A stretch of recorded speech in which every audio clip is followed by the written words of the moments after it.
സമീപത്ത് നാലംഗ സംഘമാണ് ഷബീറിനെയും സുഹൃത്ത് ഉണ്ണികൃഷ്ണനെയും ആക്രമിച്ചത്. തലയ്ക്ക് ഗുരുതര പരിക്കേറ്റ ഷബീർ ഇന്നലെ ഉച്ചയോടെ തിരുവനന്തപുരം മെഡിക്കൽ കോളേജ് ആശുപത്രിയിൽ മരിച്ചു. ചികിത്സയിലായിരുന്ന ഉണ്ണികൃഷ്ണൻ ആശുപത്രി വിട്ടു. നാലംഗ സംഘത്തിലുണ്ടായിരുന്ന വിനായകാണ് പിടിയിലായത്. മറ്റു പ്രതികളായ സന്തോഷ്, സതീഷ്, കിരൺ എന്നിവർ ഒളിവിലാണ്. ഇവരെ പിടികൂടാനുള്ള ശ്രമത്തിലാണ് പോലീസ്. മുൻവൈരാഗ്യമാണ് കൊലപാതക കാരണം. 1 വർഷം മുമ്പുണ്ടായ സംഭവങ്ങളെ തുടർന്നുണ്ടായ വഴക്കുകളാണ് കൊലപാതകത്തിൽ കലാശിച്ചത്. രണ്ട് വിഭാഗമായിട്ട് യുവാക്കൾ തമ്മിൽ ചില്ലറ പ്രശ്നങ്ങളുണ്ടായിരുന്നു.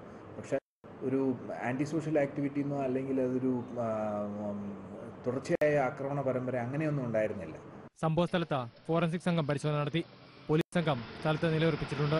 പ്രദേശത്ത് നിലനിന്ന സംഘർഷാവസ്ഥയ്ക്ക് അയവായി. മരിച്ച ഷബീർ CPM അനുഭവിയാണെന്ന് പറഞ്ഞ ജില്ലാ പഞ്ചായത്ത് വൈസ് പ്രസിഡന്റ് പ്രതികൾ യൂത്ത് കോൺഗ്രസുകാരാണെന്ന് ആരോപിച്ചു. കേരളത്തിന്റെ സമൂഹത്തിന് അപമാനം ഉണ്ടാകുന്ന രീതിയിലുള്ള പ്രവൃത്തിയാണ് ഈ യൂത്ത് കോൺഗ്രസിന്റെ ഈ ആന്റി സോഷ്യൽ എലിമെന്റ് എന്ന് പറയുന്ന ഈ പ്രവൃത്തി. സംഭവത്തെ തുടർന്ന് വർഗീയ മുതലെടുപ്പിന് ശ്രമമുള്ളതായും പോലീസ് സംശയിക്കുന്നു.